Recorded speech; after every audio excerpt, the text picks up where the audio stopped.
Hello, livestock friends, and welcome to this edition of Before the Bid. This is a podcast dedicated to the livestock sales industry where we go behind the scenes of the operation and speak straight to the sellers. We discuss topics about the important aspects of their operation, location, the people behind the prep work, and talk about some of the animals that will be offered to you, the prospective buyers. Hopefully, you've got your sale catalog close by. You might have to go look through that pile on your desk, but if not, then you're probably like me and driving down the road or busy with chores around the farm. And that's okay too. Wherever you are and whatever you're doing, I hope you enjoy this segment of Before the Bid. I'm your host, Andy Howell.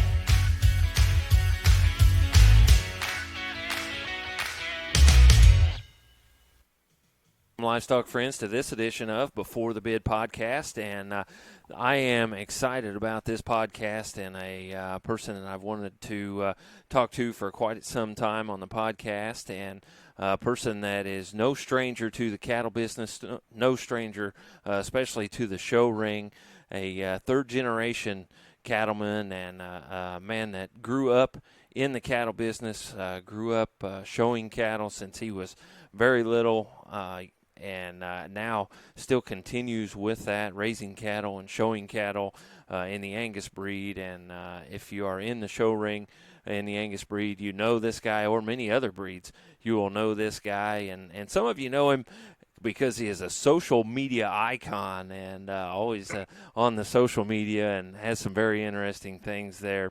And they have a sale coming up, and this sale is in O'Neill, Nebraska, and it is going to be held at the Shamrock Livestock Market Center. And the sale is going to be on March 28th, 2020. It's going to start at 1 o'clock. They've got a special cow sale there at the Shamrock Livestock facility, and they're going to let this operation sell these bulls before that special cow sale. And so on this edition, I am talking to Chad Wilson of Wilson Cattle Company at Cloverdale, Indiana. And so, Chad, I want to welcome you to Before the Bid podcast. Thank you. How did you get enough rain up there the last couple of days? Yeah, we've had enough rain to last us 10 years probably.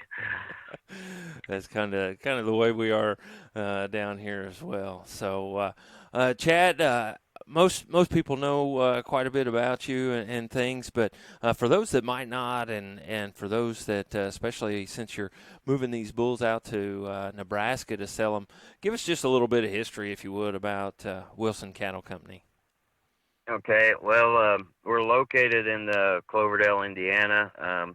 We've been in business since 1974. Mainly, we have Angus and Key Angus cattle, and a handful of Herefords. And my father was the past American Angus Association president, and when I was the 2001 American Angus Herdsman of the Year, and All-American Angus Fraternity Manager of the Year, and Herdsman of the Year. We'll be one of the few operations in this part of the world in the Midwest that make their sole living off of cattle. We don't grain farm, or the family has an outside job or outside income of any sort. And so that's the plan to continue that, right? Yeah. This sale's geared more towards the commercial cattlemen, basically for, the commercial cow-calf operator. What are some of the goals there at Wilson Cattle Company? Some of your philosophies and things. Well, we're a big believer in the show ring. Obviously, I think it's a great place to. One is to get your genetics out for people to see them, and then two, also to compare your progress against other breeders and such. I'm a big believer that the show ring and what you call, say, the real world cow industry can be the same thing. We don't have like separate breeding programs. Basically, we believe all them cattle fit in the same category. Our main philosophy is, we breed a lot off eye, not as much by data or paper. I'm a big believer that live weights carry more precedence or weight than predicted, you know, weights and whatnot. We're a big believer that like length of body is probably one of the most important traits, if not the most important in breeding cattle, because simply where 80% of your weight comes from.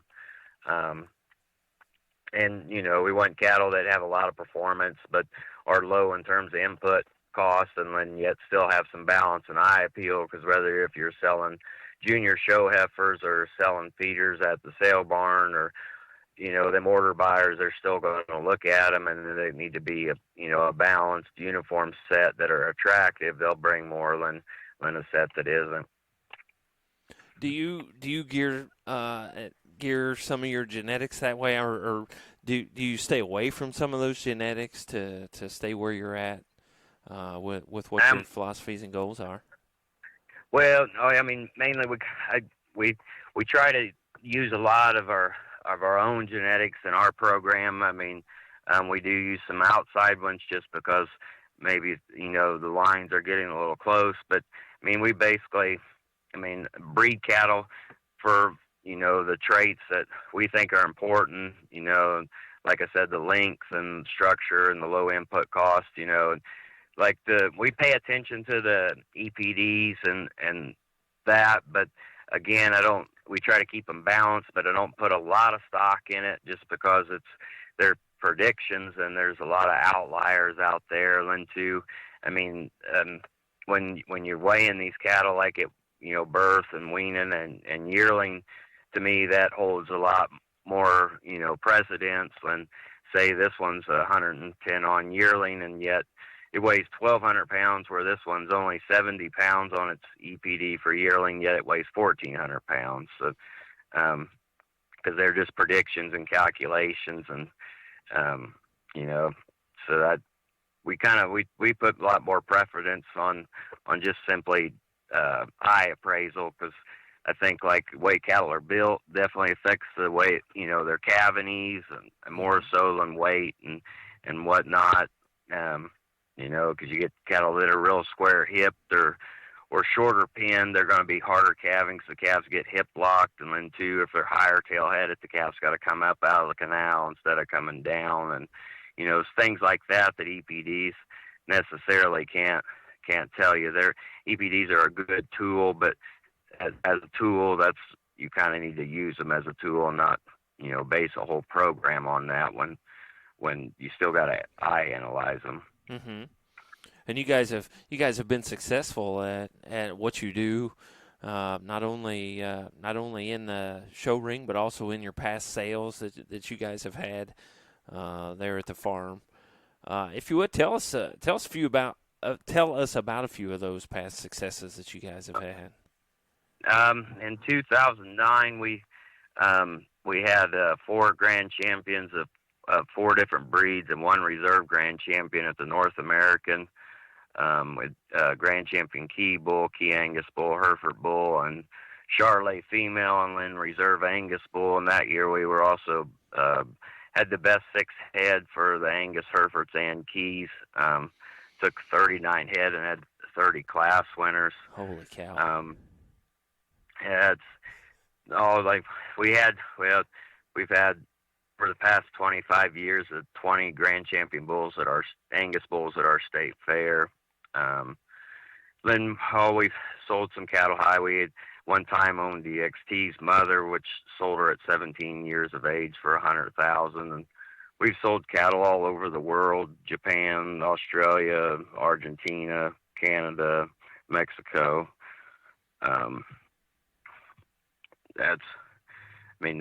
We've been real successful. Like this 2018, we bred the Grand Champion Angus Bull and Grand Champion Angus Cow Calf at the National Western in Denver. In 2017, we had the Reserve Angus Bull.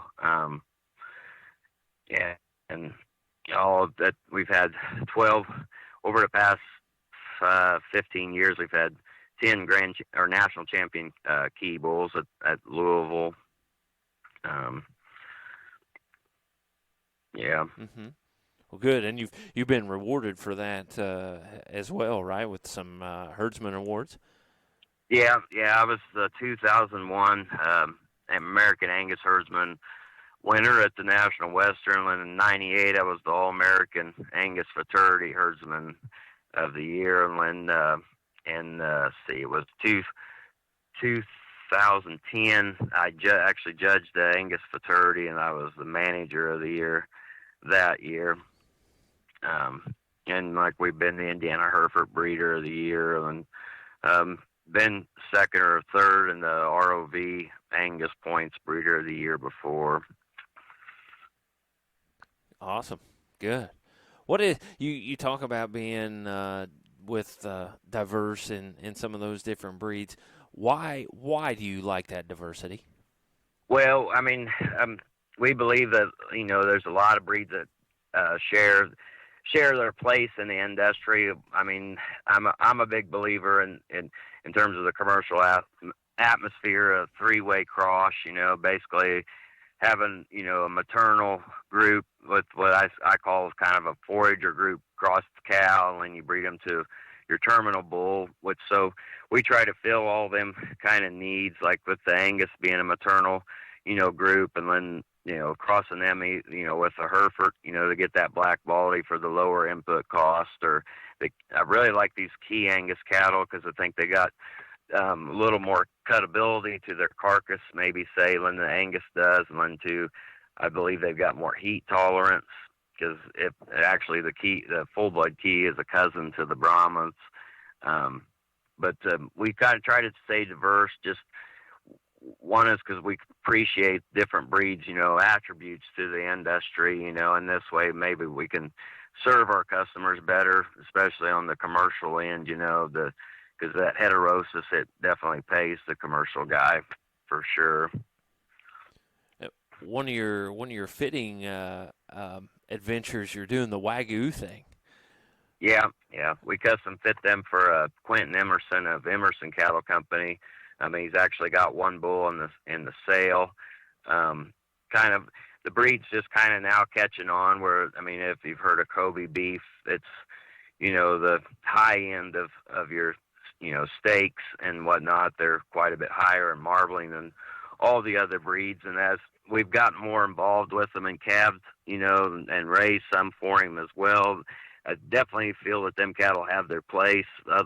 Besides their carcass merit for like calving ease. I mean, they'll come about 60 pounds, yet they've got a lot of will to live. Them calves get right up and nurse and go, and then they still, for coming, 60 or even below 60 pounds at birth, they'll still grow and gain good. The half-blood cattle, I think, are really good cattle, and they're fairly maternal, decent, good dispositions, really. I mean, their breed's catching on fast, so like their registrations every year have almost doubled, so that it's really a growing breed. Cool, and you're doing quite well with that custom fit deal on those. Yeah, Doc. Well, since we've had them, it's been past 10 years. He's never been beat in the percentage female. He's had Grand and Reserve in Denver all 10 years, and then of them 10, he's had the national champion bull 6 and the national champion female 7 of them 10 years. Wow, got them in the right hands as well, you think? Yeah, I don't know about that, but gotta be doing something right? Yeah, he's got they're really good cattle. They're really exceptional Wagyus. Good deal. Chad, what's one of your we can't, I mean, you can't get away from a Chad Wilson without asking him what's one of the favorite things about showing cattle? What do you like about it? Why do you get up in the morning?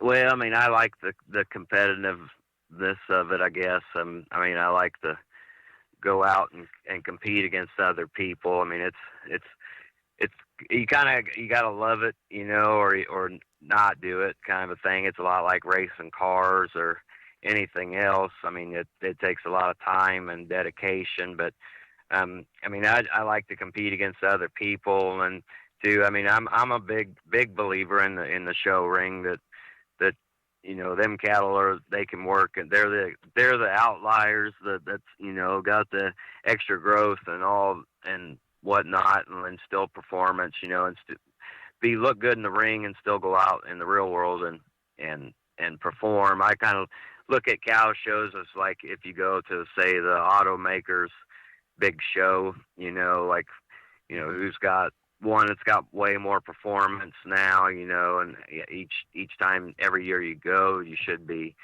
breeding something better or changing your product somewhere not to make it better. And it's a good place to show everybody, what you're kind of doing. Right. And as I said earlier, you've been doing it since you were young. Yeah, that's probably about since I was 6 years old, I guess. Probably when I'm like 8 or 9 years old. That's growing up. That's basically, I got home from school. We had 2 show barns or different breeds were at. I had certain times I had to be at them and stuff, just like an employee, and was going on the road when I was like 10 years old, traveling with guys like myself, going to these shows and taking care of the cattle and stuff. It's about the only thing I know.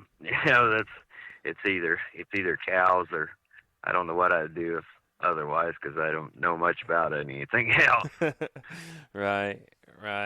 Well, who are you? Talked about some of those guys that have brought you up a little bit. Who are some of those guys that have influenced you? Well, I mean, you've been in a long time. Well, yeah, for like my father, definitely probably be my biggest influence, no question. And then like Gordon Schubert and Bill Couch, both, in terms of, and my dad in terms of, just analyzing cattle and learning, what to look for, what works, what doesn't, that kind of stuff from them. And probably like Brad Worthington, definitely on, taking care of show cattle.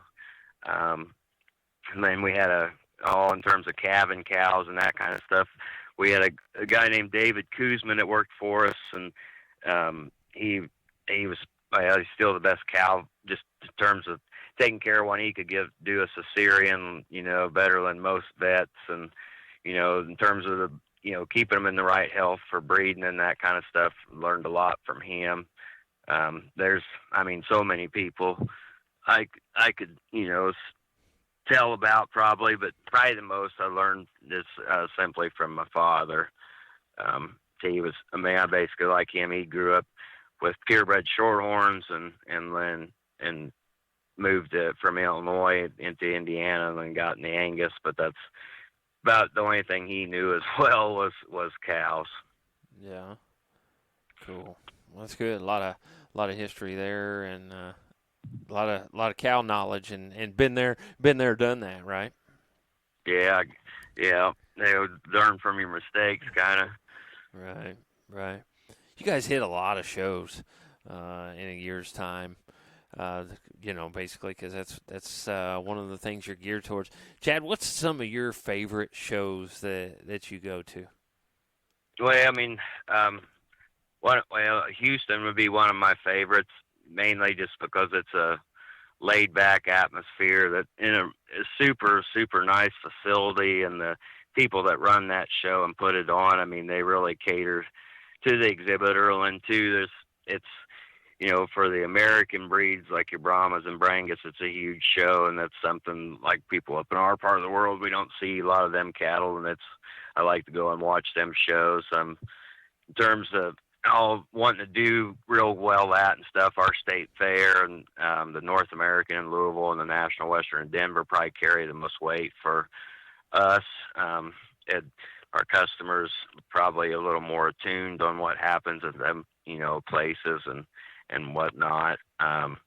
Main reason we show a lot, most of the cattle we show are ones that we've already sold, and we're taking them and exhibiting them for our customers to help them,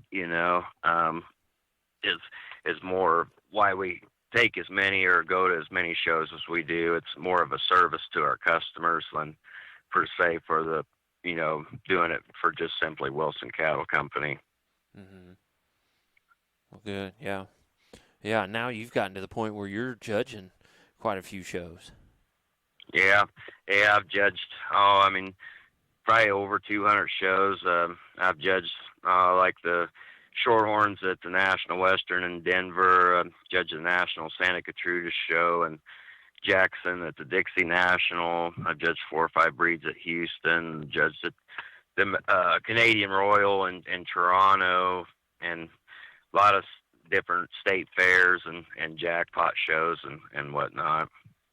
Is there a memory that really sticks out from one of your judging times? Yeah, that's like I judged the steers. It's been a while ago. I can't remember exactly what year it was now at the Illinois Beef Expo, but it would have been the last year before they closed it to only Illinois cattle. But every one of my breed champions but one was a champion at its state fair, and then my grand steer won the Illinois State Fair. My reserve steer won the Indiana State Fair. So I was kind of happy with that. But and then I don't know. I mean, I enjoy judging. It's I mean, it's fun and I mean, it kind of you get to show your philosophy a little bit, because the cattle business is somewhat dependent on where you live and whatnot. You know, it's a little matter of opinion, a little philosophical, I guess. I guess my main focus when I go is I believe that the purebred industry should be geared towards producing bulls for the commercial cattlemen, and so like I kind of try to, in my mind, pick cattle that, you know, can produce bulls that, you know, are functional and sound, but weigh 1,400 or push them scales down, you know, at a year in that aspect, which is the kind of way we try to breed in our program a little bit too. That's a great lead in to talking about these sale bulls. Again, you've got the bull sale coming up on March 28th, and it's going to be held at Shamrock Livestock Market in O'Neill, Nebraska. Chad, why take these bulls from Indiana to go to O'Neill? From Indiana, no. I mean, it out there, that's cow country. Where we're located, and the bull market can be a little limited just because we've got you know, a bunch of smaller breeders that basically a lot of them have cattle as a side venture or as a hobby, and, you know, maybe only run 15 cows or this or that. And then out there, them guys, I mean, majority of them, you know, got 100 or more cows. Their sole income they're the same as us, where they make their living off cows. They don't grain farm or, you know, have other jobs. It's their living. So the bulls, you know, have a little more value to them guys. It's a way we can market more of our bulls as well. And you think you feel you've bred these bulls enough commercially to be able to run out there in Nebraska? Yeah, well, I mean, I think if the people come and see the bulls, and then I think they'll be impressed with the set of bulls we got. And when they take them home, I think they'll be satisfied with them and such that I think they definitely can work in that atmosphere out there. We actually are owners of Profit Maker Bulls in Ocala, Nebraska, where there's 4 other people, and we used to always sell our bulls there. And then between the owners, they had a vote, and they wanted to lease some of the bulls. Well, then we were against that, but everybody else was for it. So once they started leasing, we kind of quit sending our bulls there, just simply because the cost to get, you know, running them through the yard and doing all that, and the lease, it took us too long to, you know, get our money back out of them. So this is kind of opening a new door to give us that, you know, bull market and clientele in that part of the world again. Mm-hmm. Mm-hmm. And with that, they're not a stranger to Wilson Cattle Company bulls. Yeah. Oh, good deal. Yeah, we've got you've got a couple. You're not taking all Angus out there. You've got a couple different breeds and a couple different setups of these bulls to take out there. Yeah. There's we got right at, let's see, there's 12 Angus, and then 9 Keys. Key Angus or Key Influence bulls, and then there's one Wagyu bull and one Hereford bull, and then there's going to be 4 Red Angus from Rob Dimmitt in southern Indiana as a special consignment. Okay. Well, Chad, why don't let's who can we get a hold of if we need some more information about these bulls after you go through them here? Who can we contact on that? And when we got Barry Stromberg as a consultant, he lives not too far, right outside of O'Neill.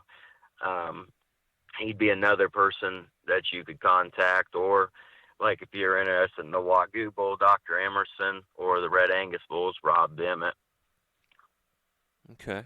Where can we find this catalog at so the guys could go through it? Maybe if they want to pause this and find that catalog and then listen as we go through these bulls. Well, it just actually got done. It's on Legacy Livestock Plus, or my Facebook page, Wilson Cattle Company Facebook page, or you could get a hold of Dwayne Stevens on Gold Buckle Cattle Services, the sale manager. Okay, and then that way they can find that, maybe follow along here with us. So, Chad, I'm going to let you just kind of go in and start talking about these bulls, and just kind of let us know what lot number you're talking about, and give us some description of these bulls, and tell us what you want us to know. Okay, yeah, I'll kind of make it brief. I'll go through some of the sale features. Kind of lot 1 bull is a really outstanding bull. He's actually a full brother to the WCC Unique bull, which we syndicated for a little over 100,000, and went on and was the grand champion bull at the 2017 North American, and was reserve grand at the 2017 National Western and Fort Worth stock shows. His dam, the WCC McDown 231, is our best donor cow, our best producer probably ever since we've been in business. This cow also produced the 2018 grand champion bull at the National Western, which would be a maternal brother to this bull. This bull, in terms of eye appraisal, is really nice. He's extremely well balanced, and line symmetry is really good. It's extremely sound on his feet and legs. Got an added amount of muscle. Moderate in terms of his frame, really easy fleshing. He's performed really well too. He was lower birth weight at 77 pounds, and we just weighed him 3 days ago, and he was right at 1380 at his yearling weight. Very high quality individual. Then the lots 2 and 3 bulls, in terms of performance and stuff, these bulls have really done well. The lot 2 bull, he's pushing up that upper 1,400 pounds right now. Kind of a little different bred bull. It's got you can check out his EPDs. He's got a good spread between his birth and his yearling.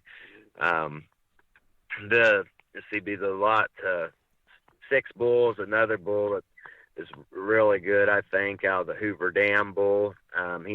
He really pushed down the scales at 14.34 at a year. He's got a tremendous amount of performance to him, and he was really easy fleshing for as much performance and growth as he got. And the key bull's a lot 13, a little older bull, senior yearling bull. We've actually had this. I turned this bull out with heifers for about 2 months and used him some, and then got him back in to get ready for this bull sale. But his grandmother be one of our top producing Key Angus cows. She would have been reserve national champion in 2013, and when his great grandmother has produced over 90 either division or reserve division winners at the national show in Louisville, and then she's produced 2 grand champion pens of key bulls at the National Western. Definitely a sale feature. The lot 14 is a smoke-colored bull I really like. He's real complete. He'd be a good choice for somebody needing a heifer bull. Real easy flesh and really sound. Got a lot of balance and look about him. Red will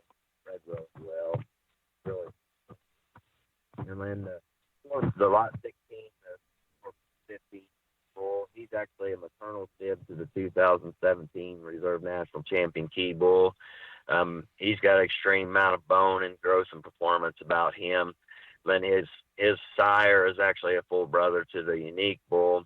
Lot 22, so what guys looking for heifer bulls, or got one to pick up on your carcass merit. This is a really good bull to look at.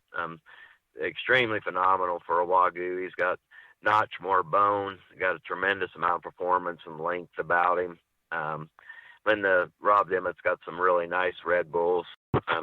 We're really proud of these bulls. I think, if a guy was, a millionaire and didn't need, to sell anything, there's probably at least 10 of these bulls you could take and show and be competitive about any level, anywhere, I feel.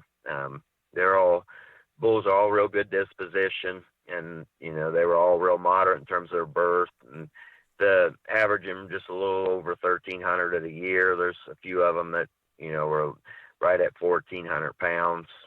So, they've done real well. I think the people will be really impressed if they come and see them, and be happy with them if they get them and use them. Chad, what kind of guarantees do you have on these bulls, or any special things you have on these guys? Well, they've all been semen checked and are good in that aspect, but we stand behind these bulls 100%. So, if a guy has any problems with them, just get a hold of us, and we'll definitely work with you on either replacing them or giving you credit back or whatnot. We put in the catalog basically, but all the breed associations, given bylaws or, regulations on that aspect. But we'll definitely work with the guy if there's any problems.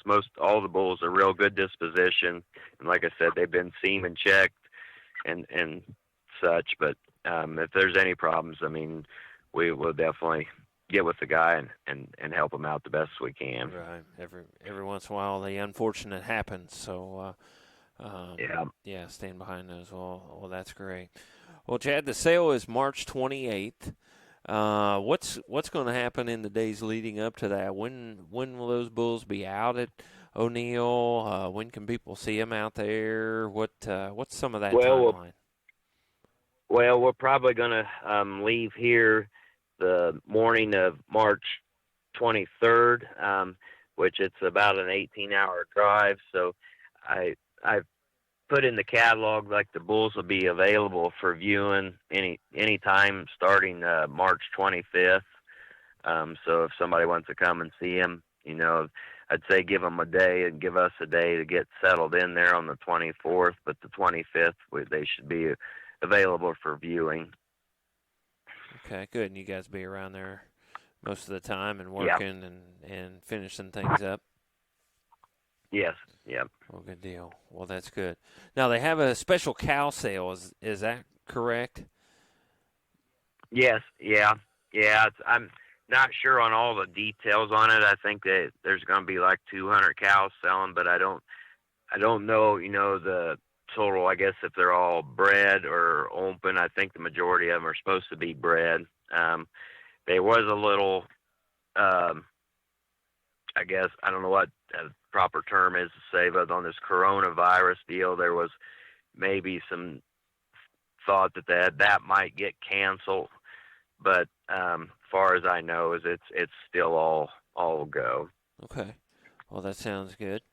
And if anything does change, you'll do your best to get it out to everybody and let everybody know what's going on. And I would think most everybody that has social media that would be listening, that's in the cattle industry, they probably got you on their social media somewhere, right? Don't you think?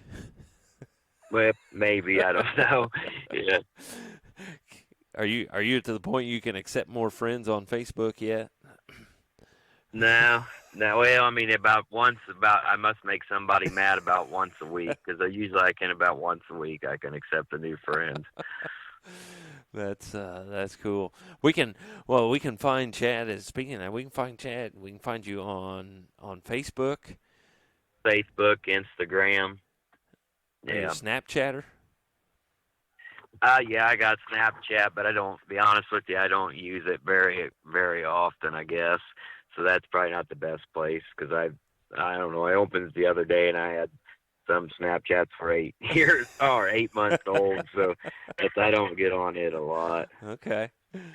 Okay, but somewhere you can find that pretty easily on that, or send you a text or something like that to be able to get a hold Yep. of you, just to check on that. Yep. So, well, Chad, I appreciate that and appreciate you getting on here on Before the Bid, and just let everybody know that you guys are taking those bulls out there to Nebraska. Now, Chad, what if they want to come see them right there at your place? That'd be fine too, Well, as I mean, well. they're available for viewing anytime here at home.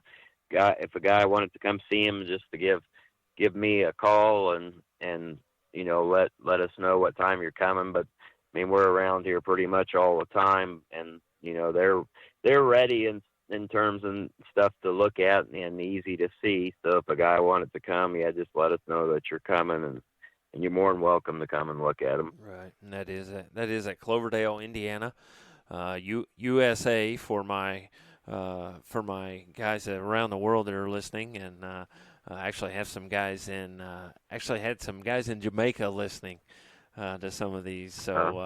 So yeah, make sure we throw that USA in. But they will be moved out to the Shamrock Livestock Market. That is at O'Neill, Nebraska, for the sale March 28th. The sale will start at 1 o'clock Central Time, and so I want to invite you to get a hold of Chad Wilson, get a hold of Dwayne Stevens, and get a hold of those guys if you have any questions on those bulls. And Chad, appreciate you spending some time with me here on Before the Bid, and letting me pick your brain a little bit, and letting me learn about some of the things that you do. Yep. Thank you for having me. All right. Well, I appreciate it. And again, just want to invite everybody out to that bull sale, or get a hold of Chad before those bulls go out there. So, again, we want to thank Chad Wilson, Wilson Cattle Company, and we want to thank you for listening to another edition of Before the Bid podcast.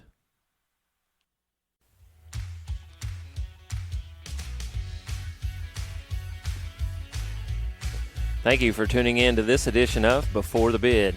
For more information and to learn more about upcoming podcasts and sales, visit us at beforethebid.podbean.com or Facebook, Twitter, YouTube, and Instagram pages. For information on being a guest on Before the Bid, please email us at beforethebid@gmail.com or one of our social media pages. Remember, that's beforethebid@gmail.com. Happy sales to you, and we will talk to you next time on Before the Bid.